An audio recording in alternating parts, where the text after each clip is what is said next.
The GFA is going to give you surface weather conditions at a high level. If I were to go and do that job, I'd be like, they're like, how much is it to shoot my boat? $10,000. Why so much? Well, don't spray your Mavic with antifreeze, please. Good morning, everybody, and welcome to another episode of Coastal Drone Weekly Live. My name is Finn, and we're here with Ian. Cam's at the booth, and today we are talking about cold and wet weather operations. By the end of today's talk, you'll know a little bit about some considerations when operating when it's wet outside and when it's cold outside, some of the regulations you need to abide by, and some of the best practices for these types of operations. So let's just jump straight in. So first we're going to talk about flying in wet conditions. And when we're talking about wet conditions, the first thing that we're going to talk about is clouds, because clouds equal rain. Now, there are two types of clouds, broadly speaking. There are stratus clouds and cumulus clouds. Stratus clouds are clouds that are layered, horizontal development, big layers. So it'll be like a bad day and you'll just see just a big layer of clouds everywhere. Constant gray. We get this in Vancouver from now January until December. Yes. I was going to say now until this time next year. Stratus clouds if stratus clouds are producing rain, it will be a more steady rain.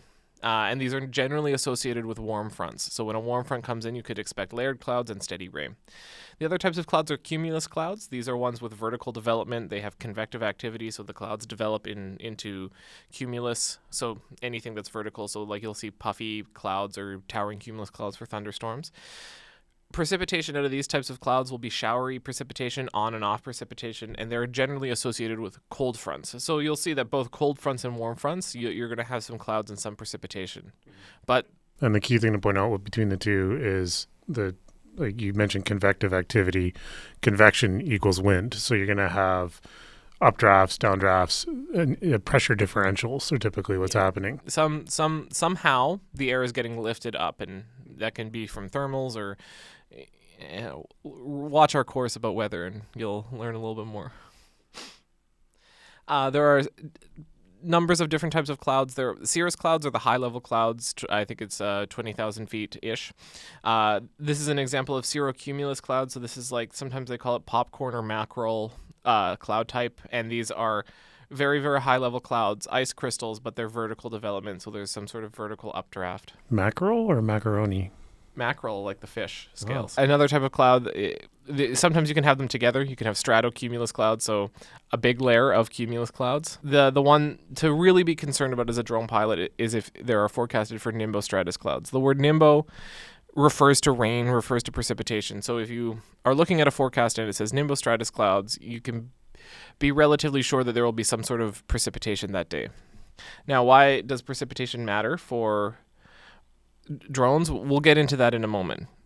The first thing that you might ask yourself is, what should you do? Like, you look at the weather forecast, you look at Environment Canada, the Weather Network, and it says that there's some sort of storm incoming, a high pressure front, a low pressure front, some sort of pressure center, something that's going to change the weather. What should you do? Should you go flying? Well, it depends.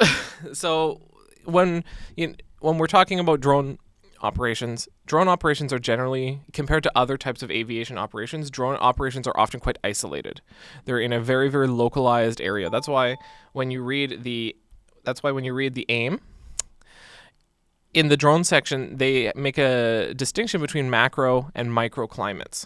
There's a distinct difference between a macro and a microclimate. So these sorts of storms, this would be an example of a macroclimate, something that is happening over the whole region, whereas in your specific area it might not be. If you're seeing that a storm is incoming, if you're expecting high winds and precipitation, it might not be the best day to go flying, but you're the person that is on site. There could be in Metro Vancouver, we've got, I think there's 4 weather stations across the region. At least. There's also like crowdsourced and public. Yeah, and but there's a weather station at Vancouver, at Pitt Meadows, at Langley, at Abbotsford. These are like some of the weather stations that we have access to. But those weather stations are only reporting what's within 5 nautical miles of that aerodrome. So localized, it could be different. So if you can take the risk, get out there, see if the conditions in your isolated area permit flight. Yeah, so I guess not knowing what entirely is on the slides yet, but let's talk about it. I always look at it from high to low. for weather, right? So, and kind of aviation weather is the same concept. So you have, let's start with Collaborative Flight Planning Services from Nav Canada. So you look at your weather forecast. The GFA, the graphical area forecast, is going to give you a high level relative to drones. And like, we're not talking about upper winds or high level analysis, but the GFA is going to give you surface weather conditions at a high level for the entirety of your region. So they're broken into Pacific, Prairie, Northern, Central, East Coast, and the Maritimes, I think. So there's 5 or 6 different regions for the area. And I think North or Yukon has its own as well. So they've broken them up basically almost by province for, well, BC. Yeah, BC has 2 actually. We get 2 GFAs. Right. Well, you're talking about clouds and weather and icing, or no? Like BC has its own. Like there's the BC GFA, and then there's the local BC GFA. Oh, okay. Yeah. Oh, right. The full plane one. The coastal one. Yeah. Yeah. So there's that's right. 2. I forgot about that. But that's, so you get that 3 times a day, three articles 3 times a day. So you get a now +6, +12, and the +12 also has a +24 outlook. And that's updated at 6, 12, and 6, I think. So you get basically 18 forecasts throughout the day, and they're going to be a very high level. And we'll throw some photos of GFAs on here, but basically the rule of thumb is you're going to see high pressure, low pressure regions. You're going to see an indication of what the winds are going to look like. So lots of isobars tied together, lots of wind, which is a big factor. And then also precipitation or obstruction or visibility occlusions. So if there's lots of color on the GFA, it's not a good idea to fly, because that either means lots of precipitation or smoke or other hazards. Lots of red means lots of thunderstorms, also not good to fly, or extreme turbulence. That's a good general idea to look at what's coming my way, because it's going to show you what direction the low is moving. And if there is a low, you're gonna see the counterclockwise rotation of the winds around it. So you're gonna see that whatever's trapped in that toilet bowl of weather is going to move around and move towards you. So you'll get a good indication of that. Then I dig down into local forecasts. You can still use the aerodrome. You can still use CFPS or a couple other sites we've found recently, like metar-taf.com is great, but it's third-party data, right? Yeah, it's an unofficial source. Yeah, it interprets the existing METAR or whatever information. There was another one, so we'll get a list in there, but there's a couple good ones, because a lot of people have been talking about, since AWWS has changed, it's not necessarily for the better. It's different, and some people prefer the visual or more visually oriented system. It's really difficult to change when you've had one service that's been around basically for what, 20 years? Something like that, yeah. Yeah, so it's a really tough transition.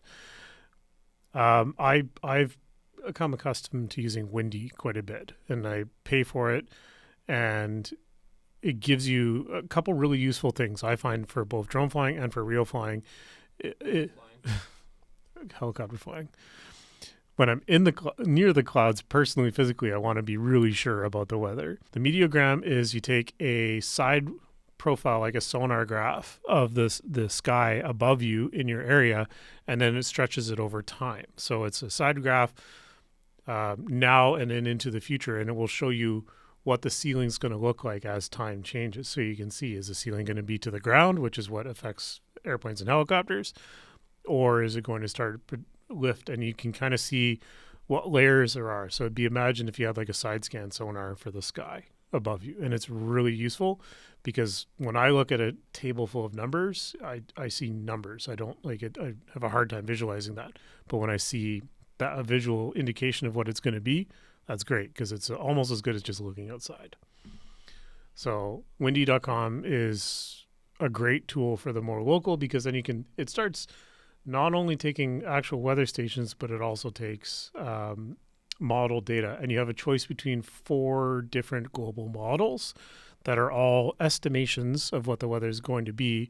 And then you can kind of see what kind of agreeance there is and what the accuracy is going to be. So a very long way of answering this question. If you see storm clouds on the horizon, you should check the weather. Yeah. The other precipitation to be, or the other moisture to be worried about is fog and mist. This is fog and mist from a physical standpoint are the same as a cloud, but it's just at the surface. And fog and mist means moisture in the air. And when we're talking about moisture in the air, we need to talk about IP rating. So, Ian, what is an IP or an ingress protection rating? I was just going to say IP stands for ingress protection. So there's two numbers. You'll typically see on a drone or on any device, your phone, whatever, there will be an IP and then let's say 6, 7. And the 6 would be water, and I believe it's water first and then dust or ingress, like penetration second. So or is it water second? We're going to have that in here because I always get it backwards. But basically what it means is there's going to be a measure of how easily dust can get inside it and then how easily water can get inside it, because water is going to have a better capability. It's going to be harder to protect against it. So it's solids and then water. Well, thanks. You had the slide and you just want to watch me get tortured the entire time. Listen to that laugh. That's a laugh of an evil person. Yeah, so IP65 in this case means that it's good. It's dust tight at a level of 6. And then 5 means that it's good for protection against jets of water, so limited egress protection, right? So anything higher than 7 is going to be immersible, and then 8 is immersible to a significant depth. I think an iPhone 12 and on is like IP68 now, but I'm still not going to put my phone in the water. Like, that's not something that I'm going to intentionally set out to do, because the other factor in this, and you're looking at like we're probably going to talk about it, is that IP ratings decline over time. Do you mention that?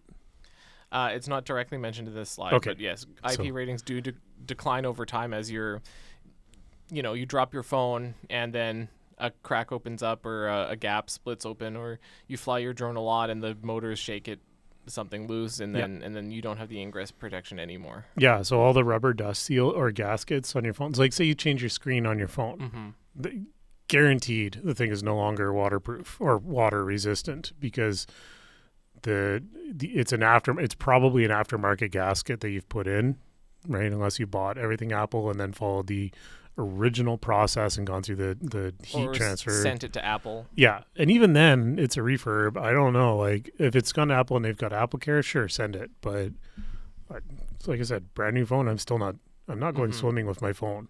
I bought my watch specifically to go swimming with, and even then I'm a little nervous. So So what this means is you need to check your drone's IP rating before you go flying in moist conditions. Most consumer level, basically anything that's Mavic or less expensive will not have an IP rating suitable to fly in driving rain or rainy conditions. They have none. No IP rating at all? No IP rating on anything outside of the Matrice series. Yeah, so the Matrice series has an IP rating that is suitable for, I think it's like light rain. Maybe not like driving rain, but light rain. Why don't you pull it up so let's say that you are out flying, and I actually did some flight reviews on a day where there was some fog, and the aircraft landed and there was moisture accumulated on the arms of the aircraft. So a question that comes up, what should you do if your drone gets wet? You would wrap it in a towel or something like this and then put it somewhere warm, like the backseat of your car. You wouldn't want to pack it wet. It is a poor idea to pack it up wet. You want to make sure that the aircraft is completely dry before you put it into its if you have a case for it or a bag for it, it should be completely dry before you put it in there. So the IP rating of the Matrice 30T, which is, and I'll grab the Mavic 3 Enterprise as well, because I don't think it does. The 30T is IP55. So on the screen, that means it can take jets of water. So rain is okay. Raining sideways is okay. And then like spraying it with a hose is okay to some extent, but you cannot immerse it. And then dust is limited ingress protection. We'll get a sharper image there. The Matrice 350, which is the bigger one, is 54. So it's actually less. water resistant. The controller, or sorry, the drone is 55, the controller is 54. And it's the same controller for both. So you can't go swimming with your controller. You cannot go in driving hard rain with your controller. The drone is okay in driving rain. I do remember in the manual there's a wind speed limit as well. That's going to affect the intensity of the rain. So yeah, let me grab the Mavic 3 Enterprise. That was kind of my thought. You wrap your drone in a wet towel or in a towel and put it somewhere warm, and don't pack it until it's completely dry. If you're going from a humid environment to an air-conditioned environment, you need to manage the moisture and watch out for lens.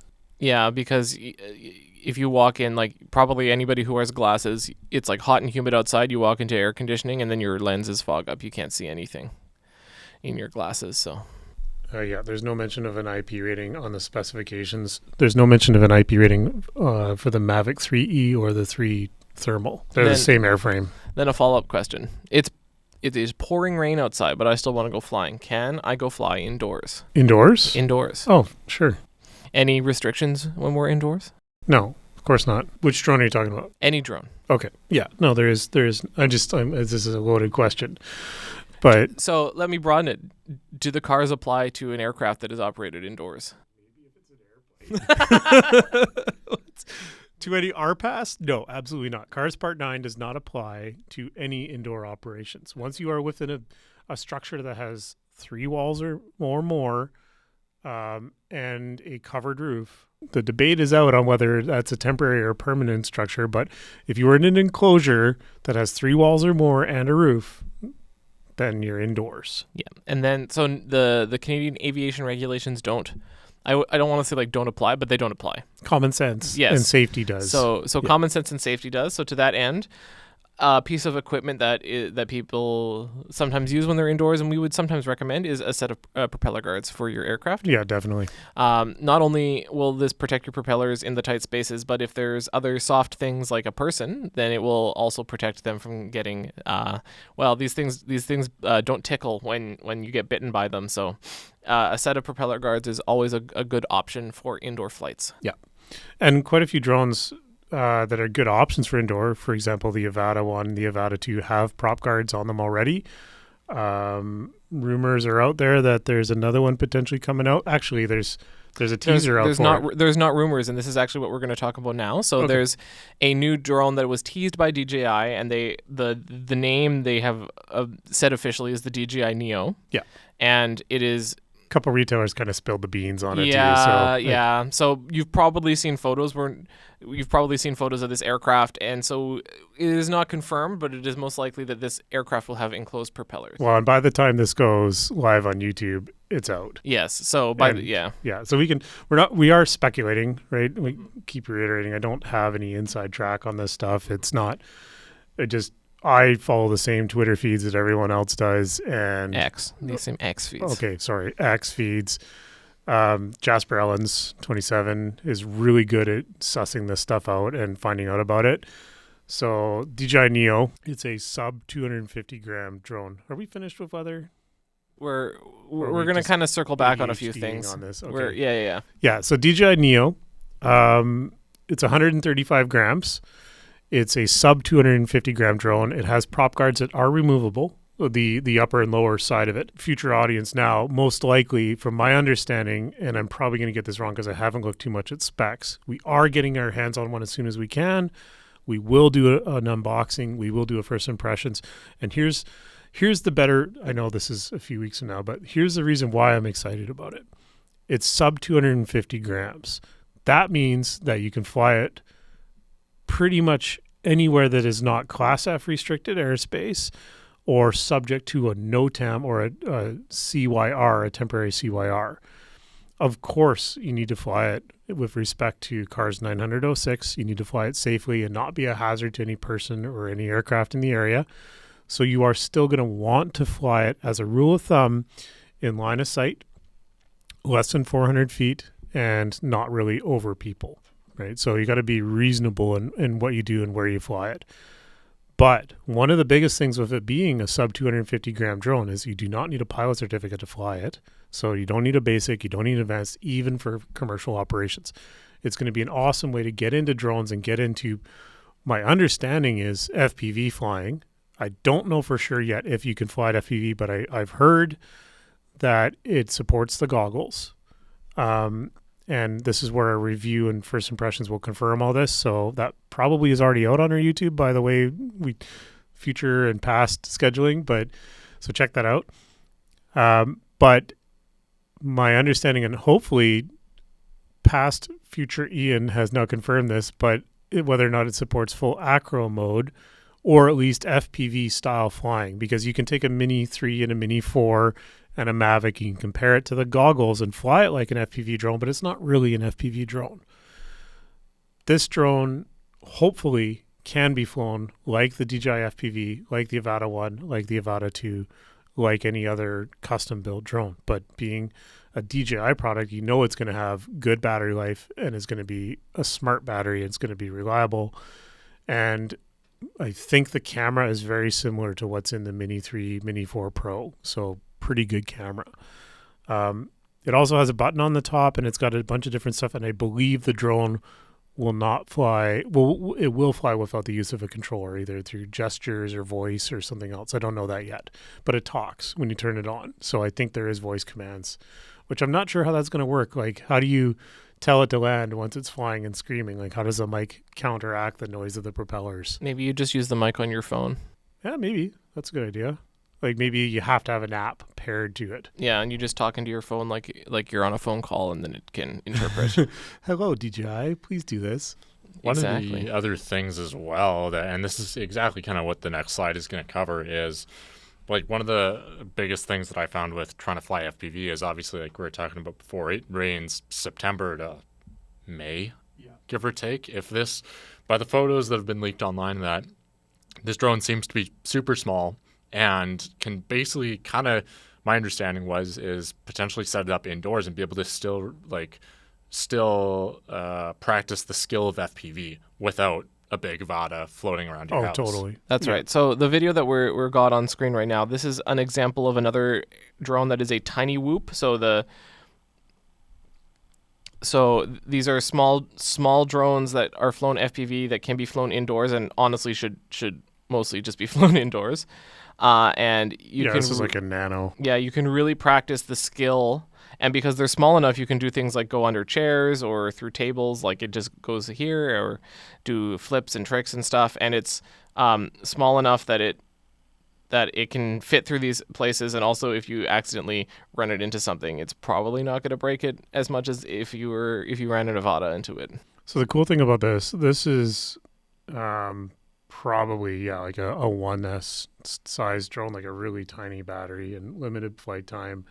Probably only good for, like, I don't see where the volts. Oh, it's a 3 point something. So it's a 1 cell and it's almost dead. Like the volts are already starting to sag. So you're going to get like 3 minutes of flight time out of this thing. But you don't really need more. And then to charge that up, it's going to take 10 minutes. Yeah. But the Avata, the Neo is going to be better, right? It's going to have more. And the other thing is the Neo's running a digital video system. So it's going to be way clearer and way more robust when it comes to signal. Yeah, this looks like it was filmed on an old VHS tape. Yeah, and that's probably a recent video. It's just the way the video transmission system works. So may not fly like this. This is what's considered full acro. So that was some of the considerations for when it starts to rain. You can fly indoors. Now let's talk about flying in cold conditions. So one of the things that we need to talk about are is the CARs. 901.34 minimum weather conditions. You cannot operate your RPAS unless the weather conditions at the time of flight permit for the aircraft to be operated in accordance with the manufacturer's instructions, and you can maintain visual line of sight. So the weather conditions have to be good enough for line of sight and the manufacturer's instructions. So a key one for this is don't fly above fog. Right? We see this a lot on YouTube and Facebook. Anytime you get a fog event, someone will pop a drone up and fly it through the fog. First off, so you're pushing the limits of the weather protection on your drone, and then you fly above the fog. Yes, the view is incredible. No, it is not legal to do that. It is not within line of sight. Yeah, you are now beyond line of sight, especially if you're flying. Well, okay. No, it's not legal if you fly it with a more than 250 gram drone. Should you do it with a micro drone? Mm-hmm. No, I don't think so. You have no idea what IFR aircraft are on approach or No. right. Like you have, and the fog is going to actually diffuse sound a fair bit too, because that moisture will diffuse sound. Mm-hmm. So your situational awareness is not good in general, right? So limited circumstances, like, is going to be a risk assessment to it to get an over the fog shot, but as a general rule, it is not legal for over 250 gram, and in the don't be stupid category for sub 250. That's right. The next thing we're going to talk about is what happens when you mix butter and sugar. Bread. Icing.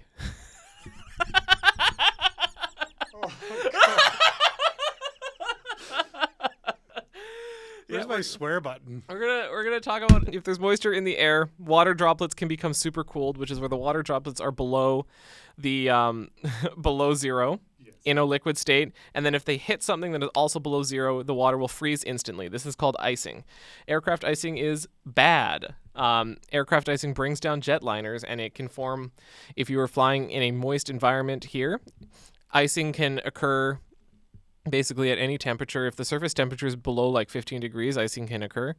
But it is most dangerous if you're below freezing or you're flying above the freezing level. So if it's below zero outside, very moist air, icing can start to form. It's because of the dew point spread, basically. Exactly. Yeah. Icing if it's moist air and cold, if it's cold below zero moist air, your propellers are warmer, right? So they actually heat up the air, cause that condensation, and then it freezes on top of it. Yeah, so if you start to encounter aircraft icing, it will first form on the antennas of the aircraft, because they will first form on stuff that's not moving, and then it will start to form on the propellers. However, if it starts to form on your antennas and stuff, you'll notice it because ice is very heavy, and it will probably start to affect the performance of your drone, and you'll start to your drone's not going to like it. It's going to make some weird noises. You're going to see it on the gimbal pretty quickly, because that's a stationary item. Yeah. And it's kind of in the downwash as well. Yeah, so aircraft icing decreases lift, increases aircraft weight, increases drag. If a fixed wing aircraft takes off in known icing conditions, it will crash. It's probably the same. It's a when. Yeah, it's probably the same as a helicopter. Like fixed wing aircraft that need to operate in known icing conditions have icing protection. Things like heated wings, heated propellers, de-icing boots that inflate to kick the ice off of something. But they can also all be overwhelmed.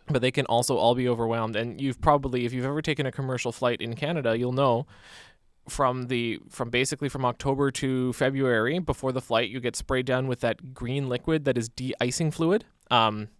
It's a type 4 de-icing fluid. Don't ask me why I know that.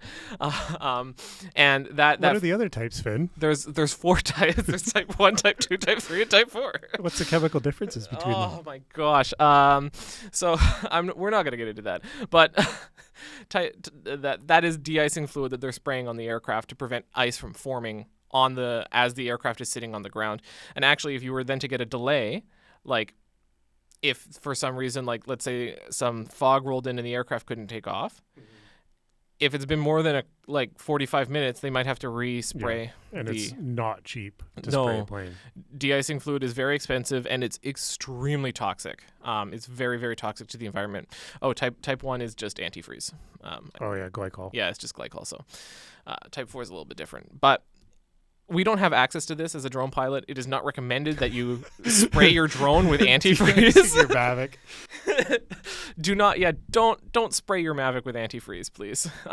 That's not unless it has an IP rating. No, but I don't even think that it would make much of a difference, to be perfectly honest. It would probably destroy it. Yeah, most likely. All this, airplanes are pretty dumb pieces of technology, right? There's no sensors, there's no cameras, there's no you've got all the direction sensors on this. Like you put a film on any of that stuff, now you're gonna have a problem. Exactly. Yeah. These commercial jets are just a big aluminum tube that they stick. Everything is stuck inside the flying pipe. Exactly. So that's icing. The other thing to worry about is your batteries and performance in the winter. So, So the things to consider: battery life. When it's cold, it's going to take more battery. You also need to check your drone's minimum operating temperature. That's in respect to the batteries. Be conscious of moisture. So we were talking about going from a hot environment to an air conditioning environment or somewhere where moisture can form on the outside of the aircraft. You don't want your batteries getting wet or the battery connectors to get wet. Or potentially short. Exactly. And then as a general rule, you should only use batteries that are fully charged. Yeah. And there's a couple caveats. So cold weather operations with drones and batteries. There are batteries that are self-heating. So at the enterprise level, there are self-heating batteries. You will sacrifice flight time because there's a thermal element in the battery that maintains it above 20 degrees Celsius is kind of the sweet spot for lithium cells. So if you're, and if the cells get below -2 degrees Celsius, the chemistry starts to fall apart completely. They're no longer reactive. The anode and the cathode aren't transferring energy. So the battery becomes a problem. So a lot of lithium packs will either have some sort of thermal management system built into it, or if they don't, it's your job to maintain 20 degrees or try and target that 20 degrees. How can you do that in cold weather? So I'll just say something that is maybe not the best idea. A lot of people, when you're transporting your drone, you chuck it in the trunk of your car. Yeah. The trunk of a car is not temperature controlled. Nope. The cabin of your car is temperature controlled. So if you are going to a job in cold weather, you should keep your batteries in the cabin of your vehicle where you can turn the heat on and get some warmth on them. Because if you throw them in the trunk of your car, there's nothing there that will warm them up. So they'll just be sitting there getting cold. Exactly. If you are on a remote job or let's say you're flying outdoors and you're going back to back in flights, take the batteries you're not using, throw them inside your jacket pocket so they're close to your body. Your body warmth will keep them going. So that's another way to keep them so that you're not cold soaking those batteries. So we mentioned minimum operating temperatures. These are just some of the minimum operating temperatures for a lot of aircraft. The ones that you'll see the most is like -10 is kind of for a lot of the consumer level aircraft is either 0, -5, or -10. The newer ones, it's -10. So the Mini 4 Pro, Air 3, Mavic 3 Classic, these are -10. Skydio, you can get down to -20. Autel is -10 again. And then the Matrice, the enterprise level stuff like the Skydio and the Matrice, which are enterprise level aircraft, -20. So these are the ones that will have some sort of and it's because they have heating systems. Exactly. It's not that they have different chemistry in the batteries or are more robust. They've got a thermal management system built into them. Exactly. The other thing to keep an eye on though is not just the drones, it's the controllers or any other peripheral equipment. So on the RC Plus, the big enterprise controller, it might be -10. I can't remember, but if your controller is not rated to cold weather operations, you will have a bad time. Story time, because I've had this happen. The Mavic 2 Pro that we used to have, it came with the RC Pro. There's so many different names for these. It was the black NVIDIA powered smart controller, like one of the first high-end smart controllers. It was really hard on battery life on a good day. It ran hot and it burned through the battery pretty fast. In cold weather, it actually couldn't charge the battery fast enough over its onboard USB port and run at the same time, to the point where I was doing a mapping mission with it, had it plugged in, had it on a heated seat. The drone controller still ran out of power and shut down mid-flight. So cold weather plus battery is something like you want to make sure your drone is going to work and is in a good state of repair so that you don't lose your controller in flight. Because if you lose your controller, now you're relying on your return to home location because the drone's going to have a lost link scenario. Hopefully it's going to come back, or it's going to sit there and hover until it runs out of power, and then it's going to land wherever it is. So yeah, controllers is the second half of the equation, is your ground station equipment. And then if you're running RTK, the RTK base station, make sure it's certified for cold weather operations and its batteries aren't going to die in the middle of your flight, because if you lose your RTK data, you're not going to have the precision to continue the mission. Exactly. So some gear for cold weather operations. Warm clothes is a must. Touch screen friendly gloves. Exactly. You're going to be standing in if you're doing a mapping mission, you could be standing in the cold stationary for an hour and a half. You want to make sure that you're prepared for that. A thermos. a full of thermos. hot coffee or tea or something that's not necessarily a diuretic, actually. But Maybe not. yeah. Yeah. So then you can launch it outside. If you're able to sit in your vehicle and maintain line of sight, then that is an option. As we were talking, you can keep batteries in a pocket close to your chest and be conscious that the sun will set faster in winter and it will cool down faster in winter after the sun sets. This is also an important thing for mapping. When you're doing mapping for orthomosaics, you want the sun to be as close to a nadir or top-down angle as possible. So you typically want to target noon as your high sun angle. In the winter, the sun angle is going to change rapidly. So you may need to start as early as possible and plan to finish. And it might not even get up to a full nadir. Like if you're in Edmonton, like the sun will, it's like 30 degrees. Yeah, 30 degrees maximum in the sky during the winter. So we mentioned warm gloves. Those hand warmers where you pop it and then keep it in your pockets and then you can tuck your hands in.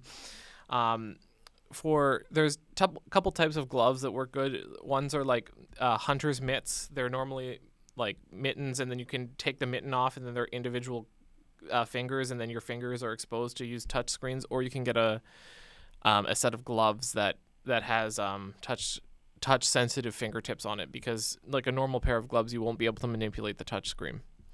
And the hand warmer is a good idea, and of course a helipad if there's snow or moisture on the ground. I'll throw it. I'll pose it kind of as a question because I was looking into it, but I'm not 100% sure.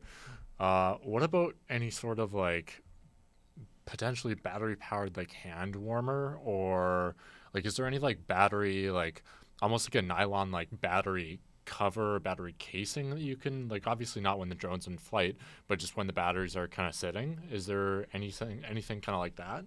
Well, there's those wet skin things out there that people put on their drones. I've never used them. They claim to increase the IP rating of the drone, but it's a modification that's not part of the flight manual. So unless it comes with some sort of flight manual supplement or drone equivalent of a type certificate amendment, then I wouldn't consider it a useful modification to the aircraft. No, I think for batteries, it's just use your body heat to keep them warm. I think is the best, or keep them in your car. Like, so when Ian has a Tesla with the heated seats. My vehicle does not have heated seats and is a gas powered vehicle, so it's less efficient for me to keep the engine running. But in something like an electric vehicle where it's turning on the heated seat for 20 minutes is not going to really affect the operation of the vehicle that much. Then here's up in Iceland.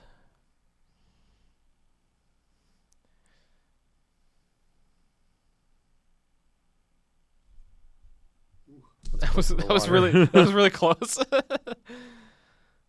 So, Iceland in the winter, not known for its balmy temperatures. So, again, a cold weather operation. There's some speed ramping going on. Oh, that's okay. That's not smart. Oh, it's a transition. It's a cool transition, but that drone was not having a good time after flying through that waterfall in probably sub-zero temperatures. So I have a question then.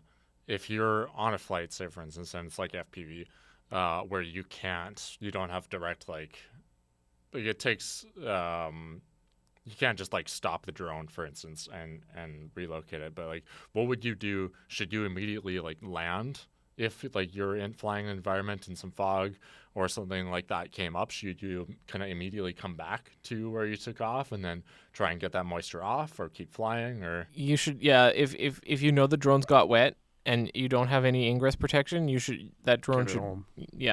that aircraft down on the ground, dry it off. So we should point out a lot of the footage in there was probably beyond line of sight.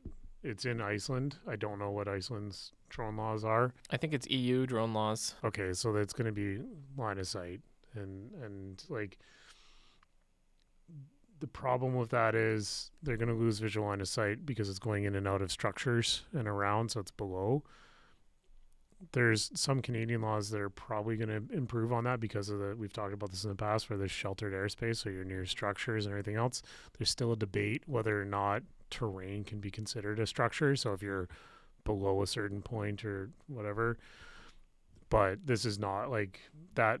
though that footage would be questionable, right, in general, just because the EU also has beyond line of sight laws. So you would need to get a waiver and or discuss it with whoever your regulatory representative is and have some sort of equivalent of an SFOC would need to be required. It's possible to get that shot. You just need to come up with a plan how it's going to be done safely and identify all your risks and then list it out.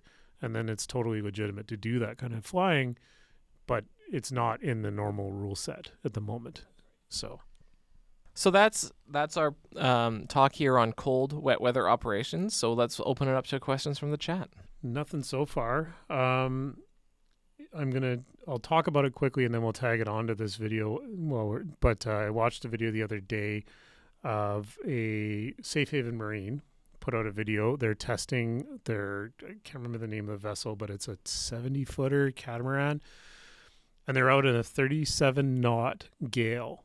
And it was dry, but just a gale, which is a really strong windstorm. And so getting really heavy sea state, like we're talking 5 to 10 meters, like crazy high sea state.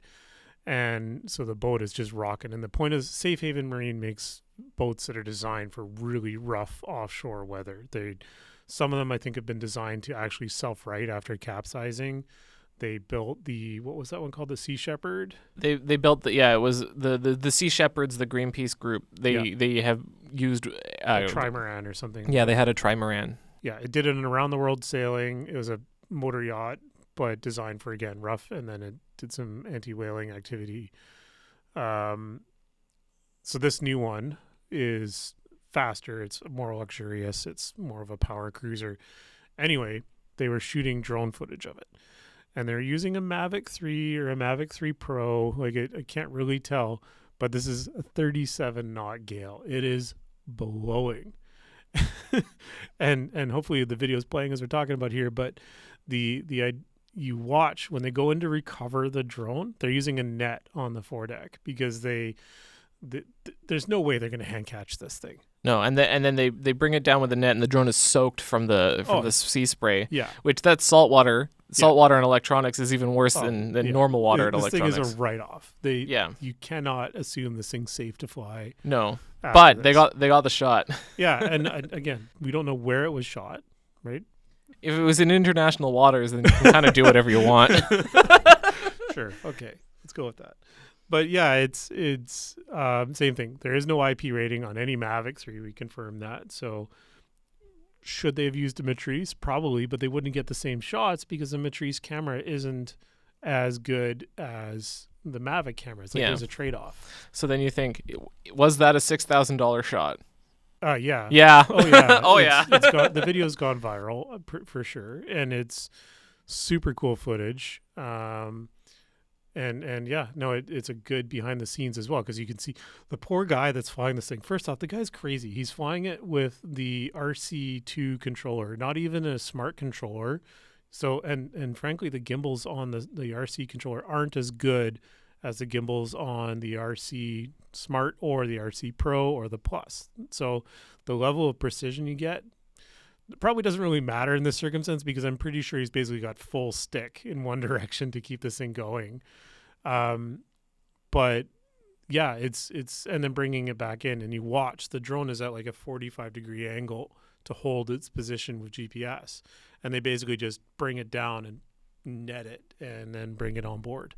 And probably not the best for the motors to have that kind of sudden stop, but it's better than the alternative of it going sinking. Well, there was a lot of things the motors were probably not happy with in that flight. Yeah, so there's going to be some salt corrosion. The electronics on board are probably not going to be in good shape. No. I would definitely be like, okay, this is good for 2 or 3 shots and we're done. And that's probably why they probably bought it. Like, if I were to go and do that job, I'd be like, they're like, how much is it to shoot my boat?